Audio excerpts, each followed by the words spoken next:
사람의 선입관이라는 게 참 무섭죠. 친정집은 평소 도우미를 쓰지 않았던 집이라 제가 가지고 있는 도우미에 대한 생각은 드라마에서 보던 것 이상은 아니었습니다. 왜 60대 넘으신 아주머니들이 앞치마 두르고 일하시는 모습, 그런 느낌이요. 그래서 처음에 시댁에 인사하러 갔을 때 도우미 아주머니가 인사를 하는데 사실 표정 관리가 안 될 정도로 깜짝 놀랐습니다. 저보다 오히려 더 어린 것 같은 그런 분이 웃으면서 인사를 하시더라고요. 저도 모르게 당황해서 인사도 제대로 못하고 어버버 하면서 얼결에 그냥 고개만 끄덕하고 말았습니다. 시어머니는 몸이 좀 약하신 분이었고 아주 오래전부터 도우미 아주머니가 함께 생활하며 집안 살림을 돌봐주셨다고 해요. 그래서 그런지 가끔 시댁에 가면 시어머니가 두 사람 있는 것 같은 그런 느낌마저 들 정도로 저보다 훨씬 살림에 대해서 빠삭하게 아시곤 했습니다. 그런데 참 뭐라고 말도 못하겠는 게 한 번이라도 저한테 진짜 시어머니 노릇을 하거나 그랬으면 저도 그냥 가만히 있지 않았을 테죠. 하지만 그런 거 전혀 없이 정말 이 사람 엄청 조심하고 있구나 혹은 몹시 똑똑하다는 생각이 들 정도로 딱 일정한 선 지켜서 저한테 도움되는 얘기만 하고 쏙 빠지더라고요. 그렇게 몇 년이 지나다 보니까 저도 어느새 그분을 의지하게 되었습니다. 몸 약해서 집안 살림 모르는 시어머니보다는 빠릿빠릿하고 적당히 선 지켜가면서 저를 배려해주고 살펴주는 아주머니가 훨씬 편하기도 했어요. 남편보다 고작 10살 정도 많으신 분이라 사실 아주머니라기보다는 언니에 가까워서 나름 말도 잘 통했거든요. 한 번은 남편에게 물어본 적이 있어요. 어떻게 이 집에 와서 일을 하게 된 사람이냐고 말이죠. 그랬더니 남편이 고개를 갸우뚱하면서 이렇게 대답하더라고요.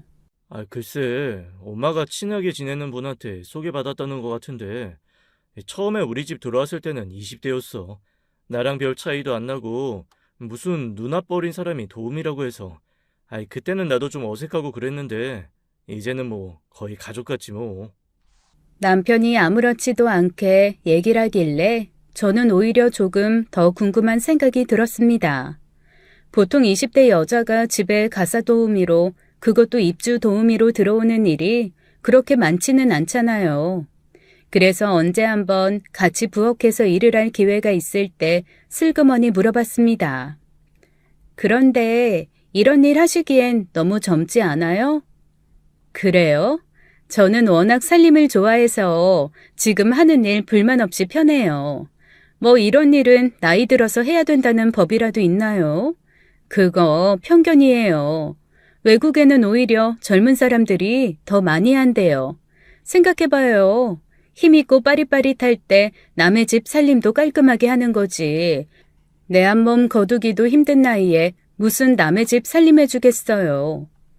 오히려 아무렇지도 않게 그렇게 얘기하는 얘기를 들으니 정말로 내가 그동안 편견을 가지고 있었나 보다라는 생각이 들 정도였습니다. 말만 그런 게 아니라 실제로도 그분은 성실하게 일을 잘했어요. 가끔 기묘하게 선을 넘는 것 같은 기류가 느껴지기는 했지만 그걸 가지고 뭐라고 하기에는 사실상 서열 싸움에서 저는 좀 뒤로 밀려난 상황이었거든요. 게다가 시어머니가 중심을 좀 잡아주셨으면 모를까 편찮으신 상태로 오래 계시다 보니 전적으로 시어머니를 돌보는 그분이 어느새 집안 어른처럼 군림하게 된 거죠. 제가 결혼하고 3년 뒤에 시어머니는 결국 돌아가셨거든요. 시름시름 앓다가 정말 장작불이 스르르 사그라들듯 그렇게 돌아가셨습니다. 이 과정에서 제가 너무 놀랐던 건 도우미 아주머니의 대처였어요. 저희 시어머니가 병원에 들어가셔서 입원을 해야 되는 상황이 발생하자마자 바로 요양보호사 자격증을 따시는 거 있죠. 어차피 간병하려면 자기가 해야 하니 기왕 하는 거 조금 더 제대로 해드려야겠다고 말입니다. 며느리인 저도 안 하는 생각을 그분이 하시고 직접 실행에 옮기시더라고요. 감사하게도 저희 시어머니 정말로 그분 케어로 마지막까지 편안하게 돌아가셨습니다. 저희 집 식구들 다 너무 감사하게 생각했죠. 그런데 제 마음에 딱 한 가지 걸리는 건 시어머니가 돌아가신 후에도 계속 그 집에 아버님과 단둘이 살고 있다는 거였어요.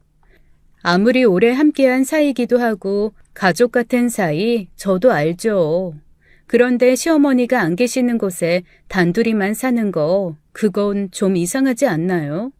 물론 시어머니가 살아계셨을 때도 그닥 큰 존재감이 있으셨던 건 아닙니다. 내도록 방에 누워 계시고 간병인 하나 상주하는 사람과 더불어 있었으니 살림을 하시거나 안주인 역할을 하신 건 아니죠. 그래도 있고 없고가 큰 차이기는 하잖아요. 시아버지가 도우미가 단둘이 그 집에 머무는 거 저만 이상하게 생각하는 건지 아니면 다른 사람도 이상하게 생각할 수 있는 건지 도저히 판단이 되지 않아 주변에 물어봤는데 제 얘기를 듣는 모두가 펄쩍 뛰는 겁니다. 어쨌거나 원수도 남녀가 한 집에 있으면 정이 든다는데 시아버지와 단둘이 그렇게 있는 건 아닌 것 같다라는 말을 이구동성으로 말하더라고요. 저도 고민하다가 남편에게 결국 얘기를 했습니다.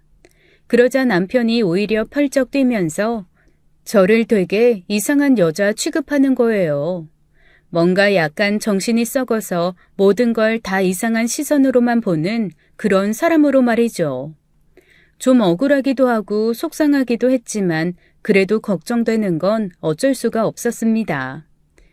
여보, 그래도 세상 사람들 눈이 그게 아니야. 다들 이상하게 생각할 수 있다고. 무조건 펄쩍 뛰지 말고 한번 객관적으로 생각해봐. 시어머니가 그래도 집에 계실 땐 도우미 아주머니 같이 있는 거 나도 아무 말도 안 했잖아. 근데 혼자 드신 시아버지 옆에 그렇게 젊은 여자 있는 거 그거는 아무리 생각해도 아닌 일인 것 같아. 그렇게 펄쩍 뛰기만 하지 말고 조금 더 생각을 해봐. 그리고 어차피 아버님 집에서 식사만 하시면 되는데 출퇴근으로 해도 되잖아. 굳이 그 집에서 잠까지 잘 필요 없는 거 아니야? 시어머니 편찮으실 때야 간병도 해야 되고 밤에 시어머니 갑자기 어떻게 되실지 모르니까 불안해서 그 집에서 같이 잤다곤 하지만 지금은 충분히 왔다 갔다 하면서 집안 돌볼 수 있는 상황인 거잖아. 내 생각엔 같은 집에 사는 건 아닌 것 같아. 제가 그렇게 계속 얘기를 하니까 아마 남편도 진짜로 그런가 라는 생각을 했던 모양이에요. 이 사람 저 사람한테 한번 물어본 모양이더라고요. 그런데 정말로 다들 자기 생각과는 다르게 시아버지랑 같이 사는 거 너무 이상하게 생각하고 펄쩍들 뛰니까 그제야 제 말이 맞는 것 같다며 내보내야겠다고 하는 겁니다. 그런데 문제는 거기서부터 발생했어요. 20대 어린 나이부터 그냥 저희 집에 들어와 계속 살았던 사람이라 당장 나가려고 하니 대체 어느 곳에 살아야 될지도 저희가 같이 걱정을 해줘야 되는 상황이 벌어진 거죠. 그동안 월급 다 어디다 썼냐 뭐 이런 얘기 너무 하고 싶었지만 그것까지야 제가 참견할 문제는 아니니까요. 게다가 아버지도 저희가 하는 얘기를 다 들으시고는 일리는 있는데 그동안 여기를 집으로 알고 모든 살림이며 자기 물건 다 이 집에 있는데 당장 어떻게 나가라고 하냐고 하셨습니다. 그러면서 그렇게 내보낼 거면 집이라도 구해줘야겠다고 하시는 거예요. 그래서 저는 일단 저희가 대출받아서 월세집을 구하겠다고 말씀을 드렸죠. 아무리 생각해도 집을 덥석 사주는 건 아닌 것 같았거든요. 그런데 그 얘기를 듣고 시아버지가 갑자기 펄펄 뛰시는 겁니다. 내보내는 것도 미안한데 어떻게 본인 명의도 아닌 자식 명의로 집 구해서 그 집에 월세 살라고 하냐는 거예요. 그래서 제가 아니 월세는 저희가 내주겠다고 그리고 저희가 집까지 해줄 필요는 없지 않냐고 했습니다. 이게 무슨 재벌집에서 평생 헌신한 사람 재산 떼어 마련해 주는 것도 아니고 우리 형편에 집 구해주는 것도 사실 대단하다고 생각한다라는 얘기를 했죠. 그랬더니 시아버지가 저한테 은혜도 모르고 정도 없는 아이라며 이때까지 했던 얘기 다 원점으로 돌리자고 하시는 거예요. 너무 황당했습니다. 아니, 제가 못할 말 한 거라곤 생각하지 않거든요. 말이야 바른 말이지 저희가 수백억대 부자도 아니고 일하던 도우미한테 집까지 사주면서 나가라고 할 일은 아니잖아요. 막말로 집만 받고 나서 싹 입 닫고 더 이상 저희 집 일 안 해주게 되면 시아버지 돌볼 사람은 다시 구하거나 아니면 제가 해야 되는 건데 무작정 재산을 줄 순 없다고 생각했습니다. 그럼에도 불구하고 시어머니를 끝까지 돌봐주고 지켜준 그 사람한테 그런 식으로 한다는 게 괘씸하다며 시아버지는 한동안 저를 보지도 않으셨어요. 그리고는 결국 고집을 부려 작은 아파트 하나를 사주시더라고요. 사실 저 엄청 서운했습니다. 저 결혼할 때도 이렇게 열심으로 집을 구해서 사주시진 않았거든요. 그런데 더 놀라운 건 시아버지가 아파트를 사주자마자 도우미가 저희한테 찾아와 집 내놓고 팔 거니까 그 돈 저희 보고 가져가라고 하는 겁니다. 이건 또 무슨 소린가 싶었어요. 저 같으면 그렇게 집이라도 한 채 생겼으면 옳다쿠나 신난다 하면서 낼름 새 인생 살러 떠나거나 배신까진 아니더라도 더 이상 저희 집에 충성하지 않을 것 같았거든요.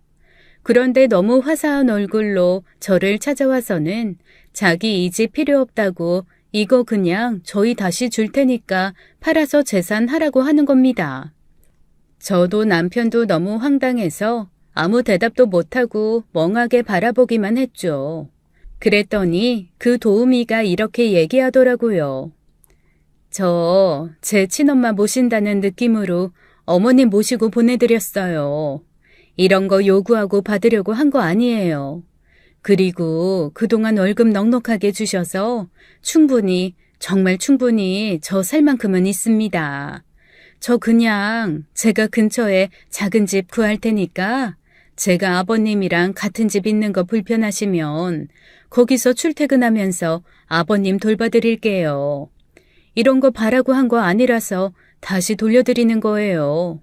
대신 제가 두 분한테 이거 돌려드렸다는 것만 증거로 좀 남겨주세요. 아, 입출금 기록이 있으니까 그게 증거가 되겠네요. 아니, 아버님이 아시면 난리 나실 텐데. 굳이 아실 필요 없죠. 어차피 저희 집 오실 일도 없고 저한테 그 집 어떻냐고 얘기하실 것도 없고 이미 명의 이전까지 다 된 마당에 등기부 등본 또 떼어보실 일도 없을 거고요. 그냥 이건 자녀분들과 저만 알고 있는 얘기로 해요. 괜히 아버지 또 마음 불편하게 하지 마시고요. 저기 굳이 이러실 필요가 있어요? 그래도 어떻게 보면 퇴직금처럼 저희 아버님이 주신 건데 저희로서는 손해보는 게 아니라 오히려 큰 재산 생기는 거라 싫지는 않은데 좀 이해가 안 돼서요. 말씀드렸잖아요. 이런 사례 바라고 한 일 아니고 앞으로 바랄 일도 없다고. 월급 밀리지 않고 충분히 받았고 수시로 챙겨주시는 것들 있으니 소탐대실하지 않으려고요. 사실 그 얘기를 들으면서 제 얼굴이 좀 빨갛게 달아올랐습니다. 세상에 이런 사람도 있구나 싶으면서 이런 사람을 괜히 의심한 건가 싶었어요. 정말 세상은 참 넓고 사람은 참 다양하구나라는 생각이 다시 한번 들었습니다. 게다가 마지막에 한 말인 소탐대실이라는 단어가 확 마음에 와서 박혔습니다. 당장 눈앞의 아파트보다 오래오래 일하는 걸 택하겠다는 말 같아서 참 희한한 사람이다 싶으면서도 대단하다라는 생각이 들었거든요. 사실 일반적으로 그런 선택하기가 쉽지는 않잖아요.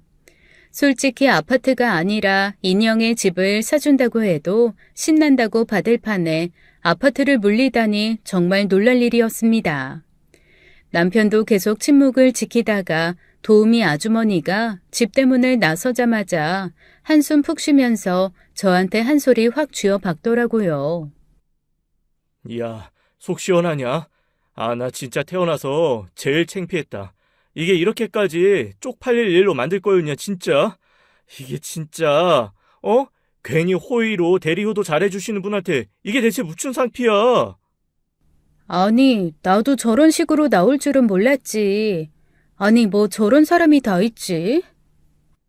그래서 내가 얘기했잖아. 이상한 사람 아니라고. 내가 아주 너 때문에 창피해 죽겠다. 괜히 사람들 말 듣고 와가지고 엄한 사람 의심하고. 에이 진짜. 그렇게 남편이 대놓고 짜증을 내는데도 저는 사실 아무 말도 할 수가 없었습니다. 아니, 제가 뭐라고 변명하기에는 너무나 벌어진 일이 자명했거든요. 한마디로 저는 이상한 상상으로 멀쩡한 사람, 나쁜 사람 만든 그런 여자가 되었고, 도우미 아주머니는 세상 고결하고 아름다운 영혼의 소유자가 딱 돼버린 겁니다.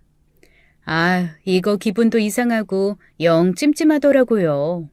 그날 이후로 저는 사실 도우미 아주머니한테 크게 이렇다 저렇다 말을 할 수 없는 처지가 돼버리고 말았습니다.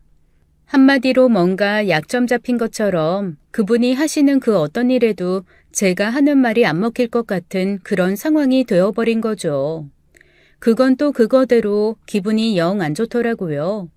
어쨌거나 그 사람한테 받은 돈도 좀 찜찜하고 그렇다고 해서 시아버지에게 이런저런 얘기를 다 할 수도 없었습니다. 시아버지와 도우미 아주머니가 함께 있는 자리에서는 괜히 도우미 아줌마 눈치 보게 되고 이거는 시어머니 살아계실 때도 하지 않았던 시집살이를 제가 알아서 시작한 느낌이었어요. 뭐랄까 무슨 얘기를 해도 저는 속물에 소탐 대시라는 사람이고 도우미 아주머니는 고결하게 올바른 판단을 하는 훌륭한 사람으로 세팅이 끝나버린 느낌이랄까요.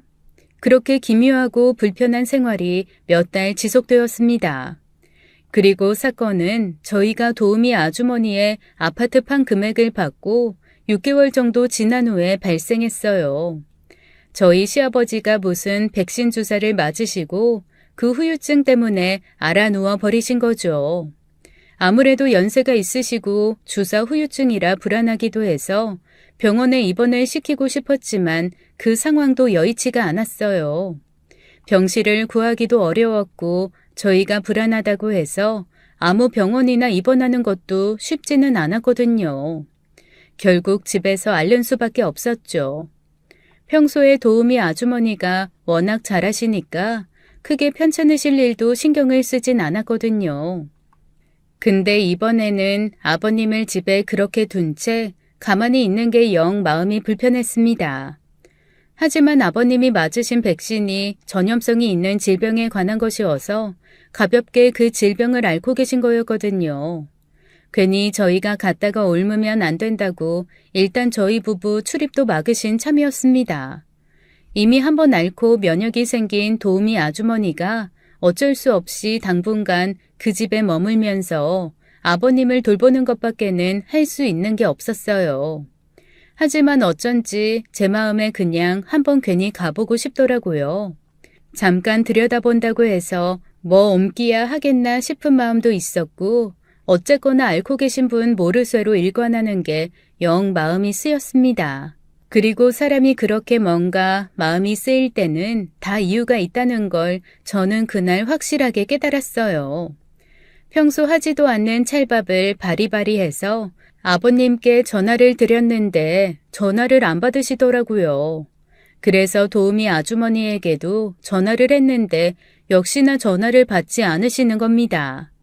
어차피 비밀번호도 알겠다. 그냥 가서 기다리면 뭐 들어오시겠지 하는 안일한 마음으로 찰밥을 양손 가득 들고 시댁으로 향했습니다. 그리고 대문을 여는 순간 저는 제 눈앞에 펼쳐진 광경을 보고 할 말을 잃었습니다. 시아버지가 거실에 대자로 누워 계시고 그 위에 도우미 아줌마가 시아버지 위에 앉아 있더라고요. 시아버지의 우통은 벗겨진 상태였고 도우미 아주머니는 반바지에 민소매를 입고 있었습니다. 너무 놀라서 버럭 소리를 지르며 제 손에 들고 있던 찰밥을 떨어뜨리고 말았어요.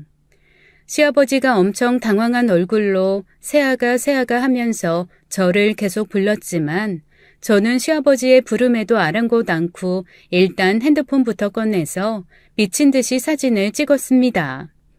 물론 둘 다 옷도 입고 있는 상태였지만 저는 너무 놀라 제가 본 광경을 잊을 수가 없었어요. 거기다가 더 기가 막힌 건 도우미의 표정이었습니다. 아니 뭐가 그렇게 당당하고 거리낌이 없는지 오히려 저한테 다음에 집에 올 때는 전화라도 제대로 하고 오라는 말을 하는 거 있죠.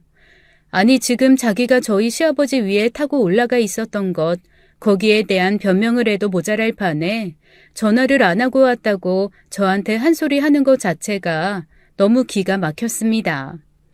제가 급하게 보낸 사진을 보고 남편이 기절 초풍하며 연락이 왔길래 당장 시댁으로 튀어오라고 했죠.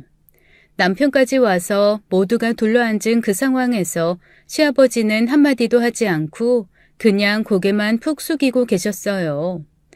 남편이 펄펄 뛰며 당장 이 집에서 나가라고 이제는 저희 아버지 돌봐줄 필요도 없다고 그렇게 얘기하니까 글쎄 그 여자가 저희를 쳐다보며 이렇게 말하는 겁니다. 집도 절도 없는 제가 어딜 가요. 저 갈 데 없는데 지금도 고시원에서 살고 있는데 저보고 대체 어디를 가라는 거예요. 그러자 시아버지가 깜짝 놀라면서 이렇게 물어보시더라고요. 아, 네가 왜 집도 절도 없어? 내가 집 해줬잖아. 그거 어떻게 하고 집도 없이 고시원에서 살아? 저 그 집 이분들한테 뺏겼어요. 뭐라고? 아, 그게 무슨 말이야? 뺏겼다니? 아버님이 깜짝 놀라며 저희를 노려보시더라고요. 저랑 남편은 순간 너무 당황해서 할 말을 잃고 서로를 바라보기만 했습니다. 아니 이건 말이 너무 다르잖아요. 분명 자기 필요 없다며 우리끼리의 비밀로 하자고 말한 건 도우미 아주머니였는데 갑자기 저희한테 뺏겼다니요. 뻔뻔하게도 그분은 그 자리에서 눈물바람과 함께 조금의 진실도 없는 얘기를 늘어놓았습니다. 죄송해요. 이렇게 알게 해드리고 싶지는 않았는데 자녀분들이 저보고 무슨 자격으로 자기 아빠한테 집까지 받냐며 당장 팔아서 돈으로 내놓으라고 그렇게 얘기했어요. 그래서 받자마자 팔아서 이 사람들한테 돈으로 줬어요. 계좌 이체한 내역 다 있으니까 확인해 보셔도 되고요. 그리고 저 너무 억울한 거 하나 말씀드리면 지금 이 난리 치시는 거 정말 오해거든요. 아버님 골반 쪽에 근육통 마비 오셨다고 해서 그거 마사지 해드리는 중이었는데 자초지종도 들어보지 않고 이렇게 이상한 사람 취급하는 거 진짜 너무하신 거 아니에요? 아니 그렇게 올라타 있는 게 어떻게 골반 마사지예요. 당연히 오해할 수 있는... 마사지 안 받아봤어요? 그냥 멀찍멀찍 떨어져서 하던가요? 마사지는 힘을 줘서 제 몸 체중 활용해서 적절하게 누르는 게 핵심이에요. 제대로 알지도 못하면서 이상한 사람 만드는 거 그거 습관이고 인격이라고요. 사실 좀 어이가 없었습니다. 제가 아무리 눈이 소태라고 해도 마사지와 그렇지 않은 걸 구분 못하겠어요. 솔직히 말하면 야한 포즈라기보다는 뭔가 제압하는 듯한 강자가 약자를 찍어 누르는 듯한 포즈에 가깝기는 했습니다. 만약 남녀 포즈가 아니었으면 공격당하고 공격하는 거라고 오해할 만큼 말이죠. 제가 할 말이 딱 막혀서 입만 쩍 벌린 채 멍하게 있자 남편이 다시 한번 저를 가만히 바라보다가 자기 아버지한테 물어봤습니다. 아버지, 진짜예요? 마사지 받고 계셨어요? 그러자 아버지가 약간 떨떠름한 얼굴로 저 한 번 그리고 도우미 아주머니 한 번 이렇게 보다가 글쎄 이렇게 말씀하시는 겁니다. 그 자세가 좀 민망할 수 있다는 건 아는데 원래 몸에 힘을 줘서 하는 마사지 다 그렇지 않냐? 내가 너무 힘들어서 마사지 좀 해달라고 했는데 새아가가 자초지종도 안 듣고 그냥 이렇게 쥐잡듯 짜부니 나로서는 참 뭐라고 할 말이 없다. 아니, 아버님, 아까 저한테는 그런 말씀 안 하셨잖아요. 네가 뭐 내가 하는 말 듣기나 했냐? 아니, 아버님, 저 진짜 너무 억울한데요. 저는 진짜 너무나 억울했습니다. 분명 아버님도 당황한 얼굴로 저를 보고 한마디도 안 했으면서 무조건 저를 진짜 이상한 사람 취급을 하는 거예요. 속에서 천불이 솟더라고요. 남편은 저를 가만히 노려보다가 저한테 나오라고 집에 가자고 하더라고요. 아니, 여보, 그냥 이렇게 끝낸다고? 시끄러워. 지금 너 때문에 다 이상해졌잖아. 남편이 서둘러 밖으로 나오려는데 시아버지가 저희를 불러 세웠습니다. 잠깐만. 아직 내가 할 말은 안 끝났다. 나 너희한테 물어봐야 할 게 좀 있어. 일단 좀 와서 앉아봐라. 너희 정말로 이 사람한테서 집 뺏은 거 사실이냐? 제 억울한 것만 가슴 터질 일이어서 그건 또 살짝 잊고 있었어요. 남편과 저는 머뭇거리며 망설이다가 천천히 자초지종을 설명하기 시작했습니다. 아니요, 아버님. 저희가 뺏은 게 아니고요. 그러니까 이분이 직접 와서 자기는 필요 없다고 본인이 팔아서 돈을 주고 가신 건데. 그게 말이 되냐? 세상에 어떤 사람이 자기가 받을 집을 필요가 없다고 다른 사람을 줘? 너 이런 정도밖에 안 됐냐? 내가 지금 어떤 마음으로 그 집을 해준 건데 그걸 이런 식으로 망쳐? 저희는 그날 시아버지에게 엄청 혼쭐이 났습니다. 당장 그 돈 다시 시아버지에게 반납하라고 펄펄 뛰시더라고요. 그리고 도우미 아주머니에게는 다시 집을 구하라고 하셨습니다. 졸지에 저랑 남편은 치졸하게 평생 저희 집에서 일해준 사람 퇴직금 같은 집을 뺏은 파렴치한이 되어버리고 말았어요. 그 돈으로 뭔가 여행이라도 한번 다녀왔거나 좋은 가방이라도 사면서 기분 냈으면 억울하지는 않지요. 그냥 돈 받아서 조만간 집 하나 좋은 거 장만할 때 보태자며 은행에 넣어뒀는데 이자가 붙기도 전에 이 사달이 났으니 한마디로 죽 써서 개준 거나 다름없는 상황이었습니다. 집으로 돌아오는 길에 남편은 정말로 저한테 잔뜩 골이 났는지 한마디도 하지 않았어요. 저는 저대로 너무 억울하고 속이 상했죠.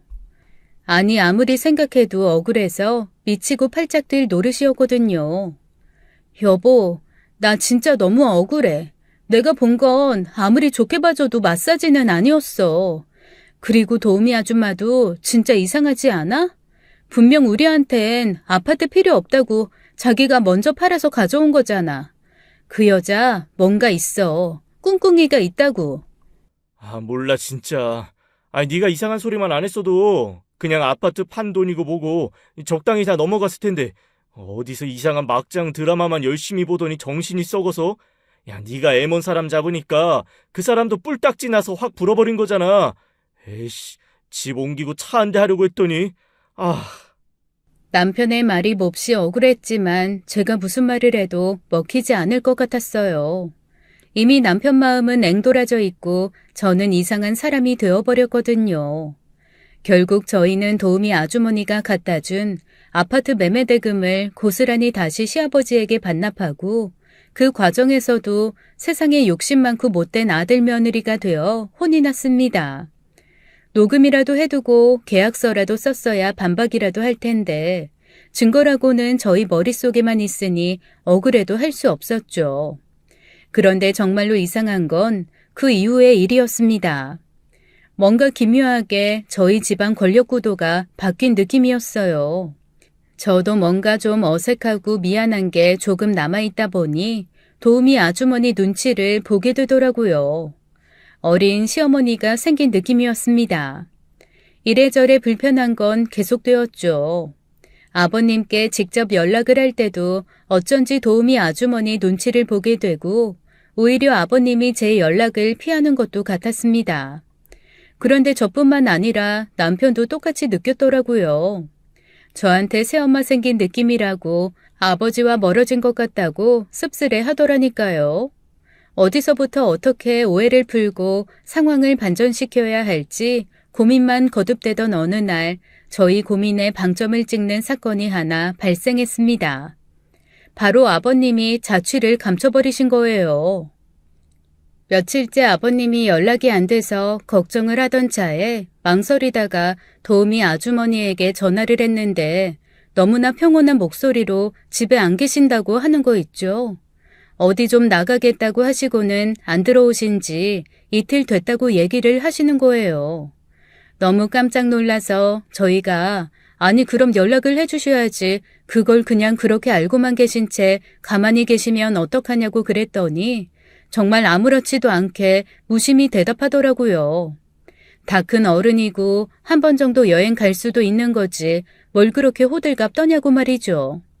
하지만 그건 아니잖아요. 저희는 그때부터 아버님을 동분서주 찾아다니기 시작했습니다. 하지만 그 어디에서도 아버님은 찾을 수가 없었어요. 점점 너무 걱정이 되기 시작하더라고요. 남편은 약간 히스테리까지 부리기 시작했고 진지하게 실종 신고를 내야 하나 말아야 하나 논의하기 시작했습니다. 그런데 그때 저도 미처 생각하지 못했는데 남편이 뭔가 하나 떠올랐다는 듯 어딘가를 가보자고 하더라고요.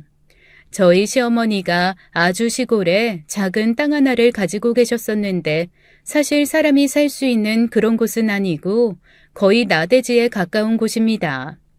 재산 가치도 없는 맹지라서 팔아도 돈도 안 되고 그냥 나한테 땅이 있구나라는 생각 정도만 주는 곳이라 시어머니 돌아가신 후에도 거의 잊고 지냈던 곳이에요. 그런데 아버님이 늘 지나가는 말씀처럼 저기에 작은 집 하나 짓고 그냥 고즈넉하게 살고 싶다라는 얘기를 몇 번 하신 적이 있거든요.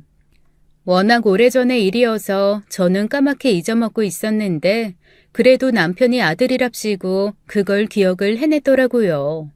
주소도 가물가물했지만 어쨌거나 거기를 간신히 찾아가기는 했습니다.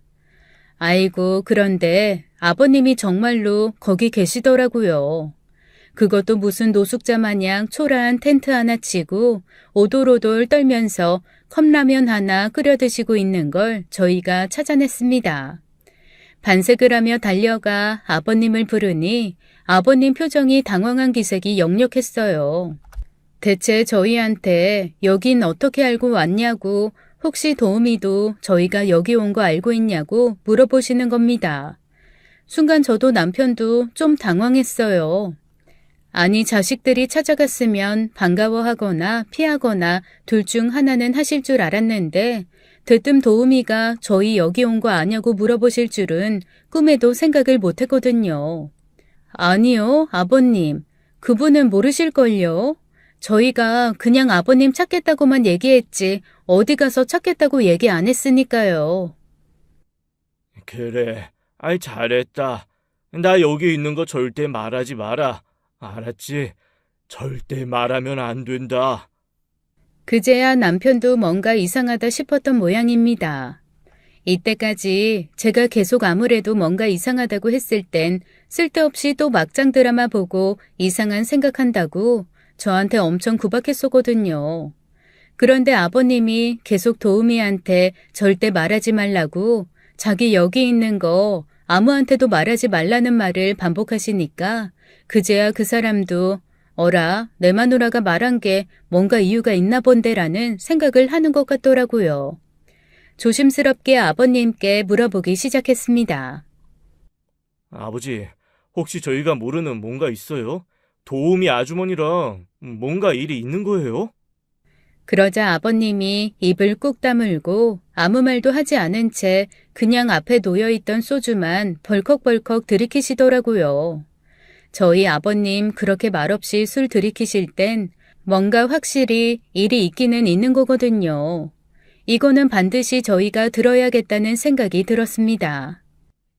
아버지, 그러지 마시고 그냥 속 시원하게 좀 얘기 좀 해보세요. 저희 무슨 말이든 들을 준비가 되어 있어요. 혹시 진짜예요? 혹시 둘이 사귀세요? 그러자 아버님이 술잔을 탁 소리가 나게 내려놓으며 버럭 성을 내시더라고요. 야, 이놈아. 아이, 너는 나를 대체 뭘로 보는 거냐? 에휴, 아들놈이라고 하나 있는 게 이딴 말이 나고 있으니 내가 누굴 믿고 누굴 의지하겠냐? 아이고, 아이고. 아니요. 그게 아니고 그냥 너무 말씀을 안 하시니까 혹시 해서 그런 거죠. 괜찮아요. 그냥 솔직히 다 말해보세요. 저희 정말 모든 얘기 다 수용할 준비 되어 있다니까요. 네, 아버님. 혼자 속 끓이지 마시고 말씀하세요. 배찍장도 맞들면 낫다고 그래도 하나보다는 둘보다는 셋이 낫잖아요. 에휴, 이 아들놈도 이렇게 지혜의 비를 모르는데 내가 누굴 믿고 무슨 얘기를 하겠냐. 됐다. 그냥 내가 좀 더 고민하고 알아서 해결하마. 아이 그러니까 아버지 믿고 얘기를 하던 안 하던 자초지정을 말씀을 하셔야 저희가 이해를 하건 납득을 하건 할 거 아니에요. 말씀도 안 해주시고 무작정 그러시면 저희도 곤란하죠. 남편과 제가 한참을 설득하자 시아버지는 그제야 뭔가 얘기를 하실 결심이 섰는지 깊이 한숨 한번 쉬고 먼 산 한번 보다가 천천히 입을 여셨습니다. 그러니까 아이 그 도우미가 말이다. 아이 실은 네 누나다. 순간 남편도 저도 이게 대체 무슨 말인가 싶어 사고가 정지해버렸어요. 이거는 저희가 생각하던 그런 전개가 전혀 아니었습니다. 남편보다 10살은 많고 집에서 도우미로 일을 하던 사람이 갑자기 누나라니. 이거는 대체 무슨 소린가 싶어 멍하게 저희 둘 다 아버님의 입만 바라봤어요. 그 다음 얘기가 나오기를 기다린 거죠. 남편은 완전히 어리나가서 마치 로봇처럼 더듬거리며 시아버지에게 되물었습니다.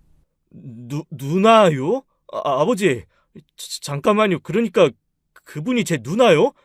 아이, 그러면 혹시 아버지가 밖에서 나오신, 아니, 나 아니야! 나 아니라는 아버님의 말씀에 저희는 다시 한번 사고가 정지했어요. 뭔가 개연성 있는 생각이 전혀 진행이 안 되더라고요. 두 칸만 옮기면 완성되는 퍼즐인 줄 알고 덤벼들었는데 사실 두 칸을 제외한 나머지를 죄다 맞춰야 하는 상황에 맞닥뜨린 것처럼 당황스럽고 어이가 없었습니다. 어디서부터 어디까지 상상의 나래를 펼쳐야 할지도 무슨 얘기부터 해야 할지도 모르겠더라고요. 남편보다 조금 더 먼저 정신을 차린 건 저였습니다. 그러니까 아버님 잠깐만요.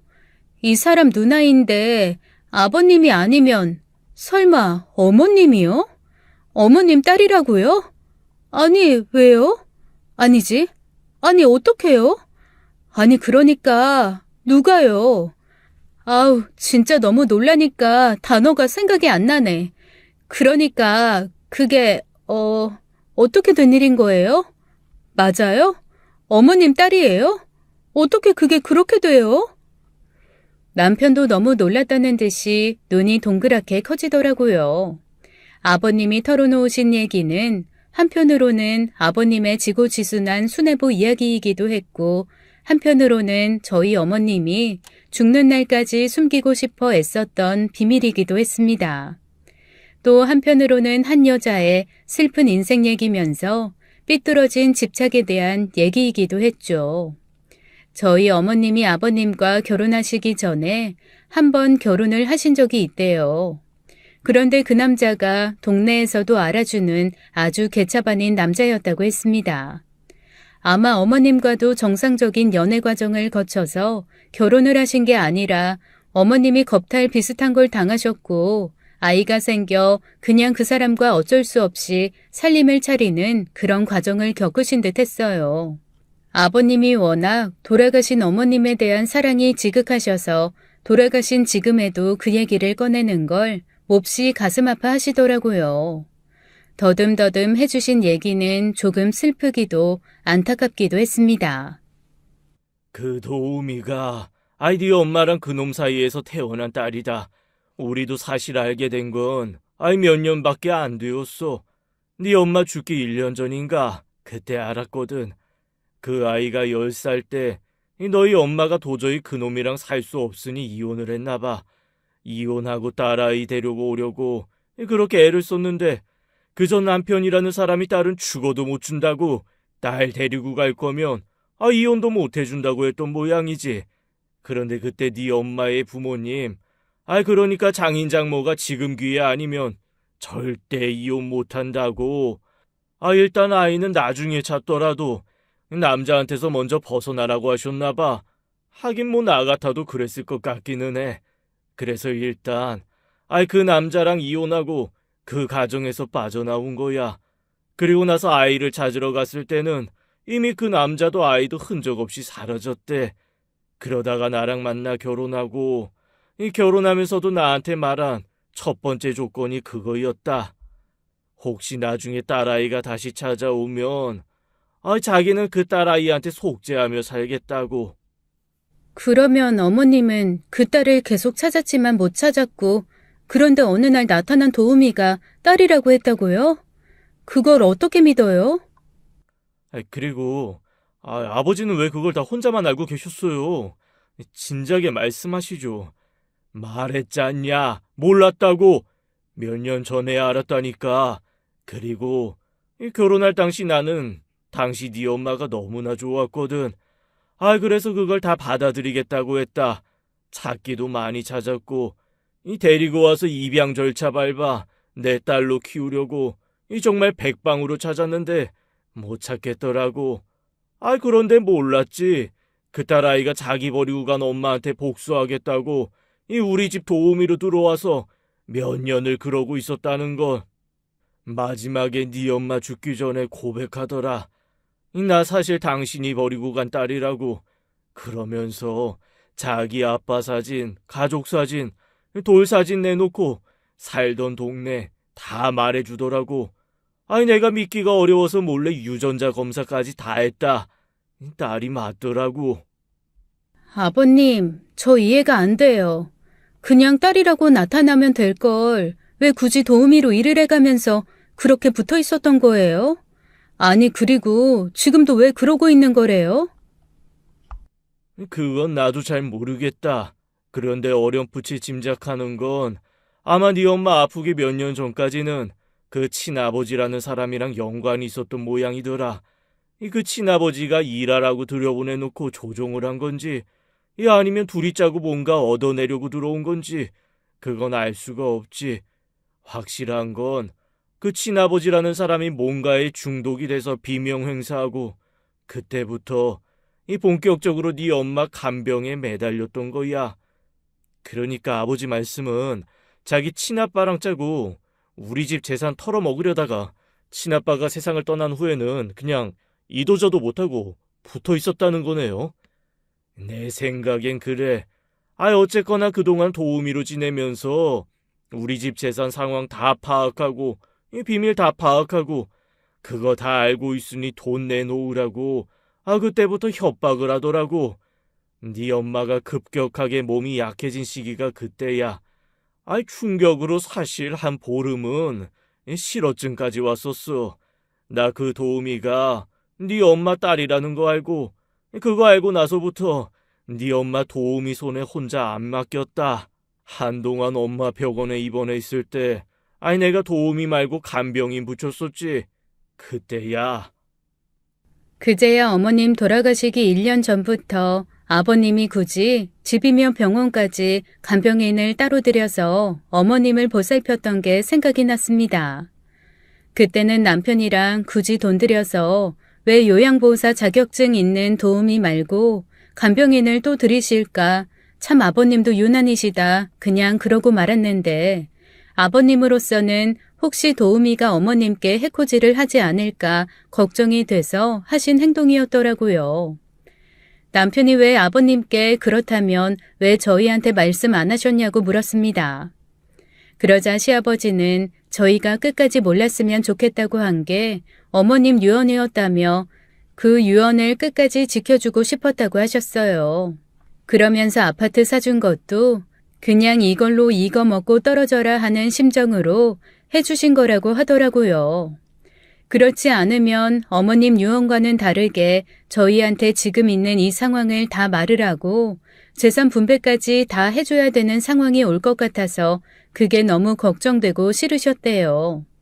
다행인지 불행인지 어머님도 마지막에는 자기 딸이 어떤 마음 먹고 어머님한테 접근했는지를 알아서 당신이 가지고 있던 재산은 다 아버님께 귀속시켜버리고 변호사한테도 잘 얘기해서 딸한테 남기는 건 얼마 없게 조치를 해놓으셨다고 하더라고요.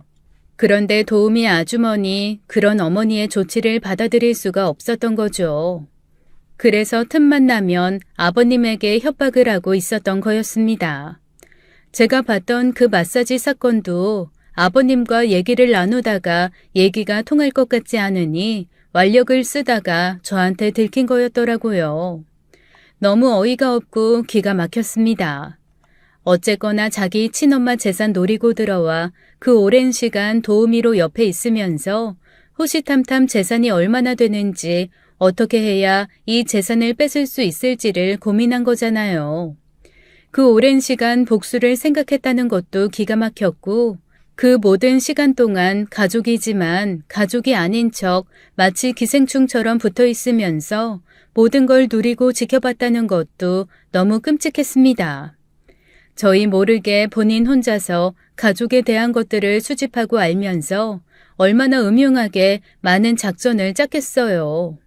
그거 자체가 너무 소름 돋고 끔찍하더라고요. 음식에 그동안 뭐 안 좋은 것을 꾸준히 넣은 게 아닐까. 혹시 어머님이 돌아가시기 전에 그 여자가 뭔가 나쁜 짓을 한 건 아닐까. 새삼 정말 오만 나쁜 상상이 다 들었습니다. 그리고 한편으로는 아버님이 안쓰럽더라고요. 그 오랜 세월 혼자 이 비밀을 감당하고 저희한테 알리지 않으려고 애쓰셨던 거잖아요. 게다가 그 모진 오해를 혼자 감내하면서 자식한테 이상한 오해를 받을 때도 기면 기다 아니면 아니다 말 못하고 계셨으니 얼마나 답답하고 속상하셨겠어요. 안 그래도 아파트 사건에 불륜 오해까지 겹치면서 저희가 세모 눈을 뜨고 아버님을 보고 있다는 걸 알고 도우미가 시아버지를 점점 더 압박했던 모양입니다. 재산을 내놓으라는 협박도 모자라 어차피 저희는 진실을 모르니 차라리 이렇게 오해받은 김에 진짜로 같이 살아보자라는 말까지 했다고 하더라고요. 너무 소름 끼치고 어이가 없었습니다. 어떻게 그런 생각을 할 수 있는 걸까요? 아무리 돌아가신 엄마지만 그 엄마와 부부의 연을 맺었던 사람과 이어질 생각을 했다는 것 자체가 너무 징그러웠습니다.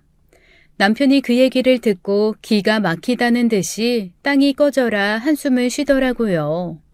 점점 더 스토커처럼 변해가며 달겨드는 도우미, 이상한 시선으로 감시하듯 자신을 보는 자식들, 결국 혼자서 그 모든 걸 감당하기가 어려웠던 아버님이 그냥 에라 모르겠다 하고 일단 도망을 와버리신 거였어요. 저희한테 말도 못하겠고 그렇다고 어디 얘기할 곳도 없고 그런 아버님이 선택할 수 있었던 건 가장 불쌍한 결과였던 거죠.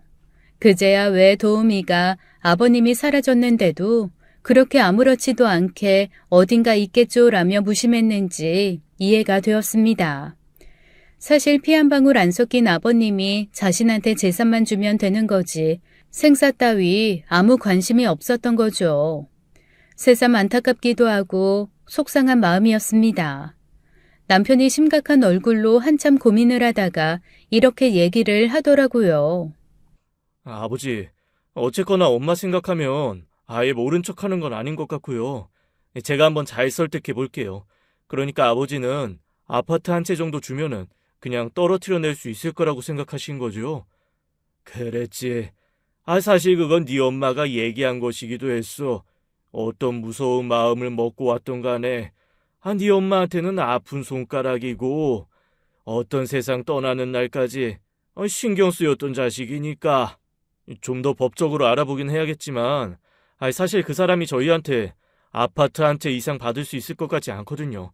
어쨌거나 아버지와는 상관없이 돌아가신 어머니와 전 남편과의 아이고 지금 현재 아버지하고는 법적인 관계 없는 거잖아요.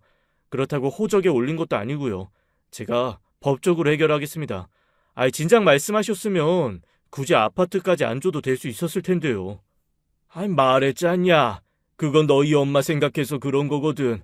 그 사람 혼자 끙끙 말도 못하고 앓는 것 같아서 내가 먼저 약속했거든. 당신 딸이 어떤 의도를 갖고 왔건 어쨌거나 옆에서 가는 길까지 돌봐준 거는 맞지 않냐고. 그렇다면, 내가 살집 하나는 마련해 주겠다고. 물론 나도 마냥 편하고 좋은 마음은 아니었다. 마지막에도, 오죽 내가 불안하고 믿을 수가 없었으면 사람을 하나 더 붙였겠냐. 그래도 대놓고 해코지한 건 없으니까 내가 그거라도 하나 해주는 게 네 엄마가 저승에서라도 이 마음이 편할 것 같아서 그래서 그런 거야. 그러자 남편도 고개를 끄덕끄덕하며 알겠다고 이해한다고 얘기를 하더라고요. 저 역시도 시아버지가 어떤 마음으로 그런 판단을 하신 건지 납득은 되었습니다.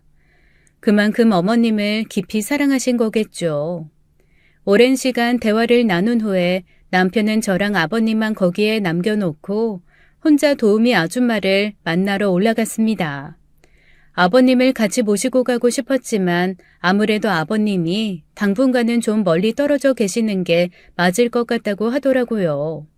저도 그렇게 생각했고 아버님을 거기다가 혼자 두는 건 아닌 것 같아서 제가 아버님과 같이 있기로 했습니다. 저와 단둘이 남은 아버님은 저한테 미안하다며 사과를 하시더라고요. 그때 그렇게 제가 놀라고 당황했을 때 다 털어놓고 도움을 요청하고 싶었는데 그랬다가는 저희한테 또 어떤 피해가 갈지 모르고 무엇보다 돌아가신 어머님한테 미안할 상황이 생길까봐 못했다며 용서해달라고 하셨습니다. 아니에요, 아버님. 제가 죄송해요. 어떤 일이 있었더라도 제가 그냥 아버님을 일단 믿어드렸어야 하는데 저도 잘한 거 없어요. 먼저 여쭙고 믿고 이해하지 못해서 죄송합니다. 아니다. 네가 이런 상황 상상이나 했겠냐. 사실 나도 늙어서 멍해진 건지 아니면 이 상황들이 다 꿈 같고 어이가 없어서 멍한 건지 몇 년 전부터 믿기지도 않고 그저 멍하기만 하다. 지금에야 그냥 너희한테 털어놓고 도움 요청할 걸 괜히 혼자 끙끙 앓았다 싶기도 하고. 그건 좀 그래요, 아버님. 저희 그렇게 몰상식한 자식들 아니에요. 그리고 그 이도 욕심은 좀 있지만 아버님, 어머님이 버릇없이 못되게 키우지 않으셨잖아요. 좀 더 저희 믿고 논의해 주셔도 돼요. 아유, 세상에. 그동안 그래. 얼마나 혼자 마음고생이 심하셨어요. 아휴. 뭔가 시무룩하니 기가 죽은 아버님을 위로해 드리는데 그냥 어쩐지 좀 아버님이 짠하기도 하고 안쓰럽기도 하고 마음이 복잡하더라고요. 그로부터 며칠 동안 저는 아버님과 데이트하듯 근처를 돌아다니며 소도시 여행도 하고 멍하게 숲에 앉아 아무 말 없이 경치 구경도 하면서 나름 힐링하는 시간을 가졌습니다. 처음 찾아냈을 때는 불안하고 불안정해 보였던 아버님도 조금씩 제가 처음 배웠을 때의 모습, 온화하고 차분한 느낌을 찾아가시더라고요. 그렇게 아버님과 다정히 시간을 보내고 있는데 며칠 뒤에 남편에게 연락이 왔습니다. 법적으로 변호사 도움받아서 자문 다 받았고 그걸 가지고 도움이랑 대화를 했다네요. 처음에는 이것저것 주장을 하길래 남편이 화도 안 내고 싸움도 없이 논리적으로 응대를 했나 봐요. 이 사람이 또 자료 들이대며 설명하면 아주 손댈 곳 없이 냉정하게 잘하거든요. 변호사까지 대동해서 차근차근 설명하자 도우미도 자기가 더 붙어 있어 봐야 크게 얻을 게 없다는 결론을 내린 모양이더라고요. 그냥 저희가 주는 아파트 그거 받고 소위 말해 먹고 떨어지겠다는 의견을 전해온 모양입니다. 물론 그날 이후 그 어떤 것도 요구하지 않고 나타나지 않겠다는 약속까지 말이죠. 아버님이 너무 다행이라고 이만하길 진짜 다행이라며 눈물까지 글썽이면서 좋아하셨어요. 그리고는 혼자서 이렇게 중얼거리시더라고요. 이 정도 했으면 저승에 있는 네 어머니도 그냥 적당히 만족하고 잘했다 해주겠지. 나 할 만큼 한 거겠지. 그럼요. 아버님, 제가 보장하는데요. 이거보다 더 잘할 순 없어요. 아버님 진짜 최선을 다하셨어요. 어머니가 정말 고마워하고 계실 거예요. 전 그렇게 생각해요. 그러자 시아버지 얼굴에 아주 오랜만에 구김살 없는 환한 웃음이 피더라고요.